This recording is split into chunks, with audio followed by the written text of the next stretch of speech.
La réincarnation, volume 2. Lisons d'abord le texte de Genèse chapitre 28, versets 10 à 17. L'échelle de Jacob. Jacob partit de Beersheba, et s'en alla à Charan. Arriva dans un lieu où il passa la nuit, car le soleil était couché. Il y prit une pierre, dont il fit son chevet, et il se coucha dans ce lieu-là. Il eut un songe. Et voici, une échelle était appuyée sur la terre, et son sommet touchait au ciel. Et voici, les anges de Dieu montaient et descendaient par cette échelle.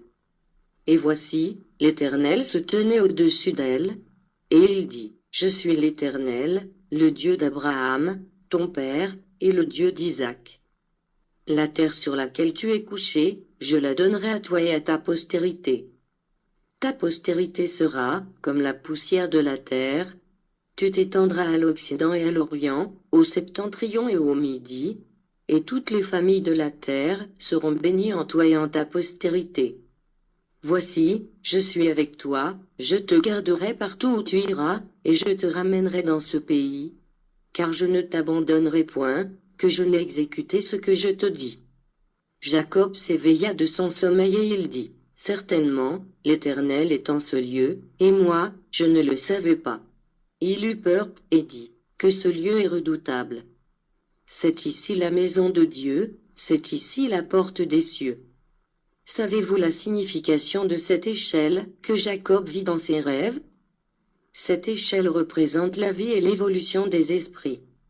Le corps de Jacob dormait au moment de la révélation, mais son esprit était éveillé.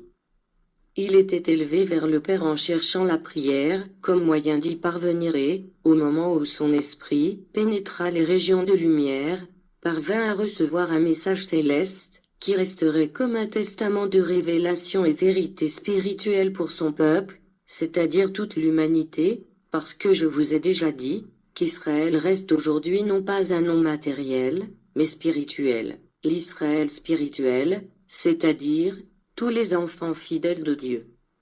Jacob voyait que cette échelle était appuyée sur la terre et que son sommet touchait le ciel. Ceci indique le chemin d'élévation spirituelle qui commence sur la terre, par la chair, et termine en fondant sa lumière et son essence à celle de son Père, loin de toute influence matérielle. Vous comprenez donc que le seul matériel n'est pas le but de la vie sur terre. Le patriarche vit que des anges montaient et descendaient cette échelle représentant en cela les incessantes incarnations et désincarnations, l'aller et retour continu des esprits à la recherche de lumière, ou aussi en mission de se restituer et se purifier, pour s'élever un peu plus en retournant dans le monde spirituel. Cette échelle est le chemin d'évolution spirituelle qui conduit au perfectionnement. Pour cela, Jacob contempla au sommet de l'échelle une forme représentative de Yahvé, indiquant en cela que Dieu est l'objectif de notre perfection, de nos aspirations et la récompense suprême de jouissance infinie, comme compensation de lutte ardue, aux souffrances prolongées et à la persévérance, pour aboutir au sein du Père. Dans les vicissitudes et les épreuves, l'esprit toujours trouva l'opportunité de faire du zèle pour s'élever. Là, en chaque épreuve, l'échelle de Jacob a toujours été représentée, nous invitant à gravir un échelon de plus. Aux disciples de Christ, quelle grande révélation fut celle-là, parce qu'en elle on vous parla de la vie spirituelle, à une époque à laquelle débutait à peine le réveil de l'esprit pour le culte au divin, à l'élever au pur, bon et véritable.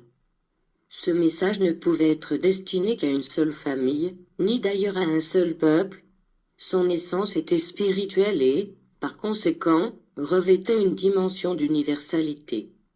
Pour cela même, la voix du Père dit à Jacob, « Je suis Yahvé, le Dieu d'Abraham et le Dieu d'Isaac, je vous donnerai vous et votre semence la terre sur laquelle vous vous trouvez.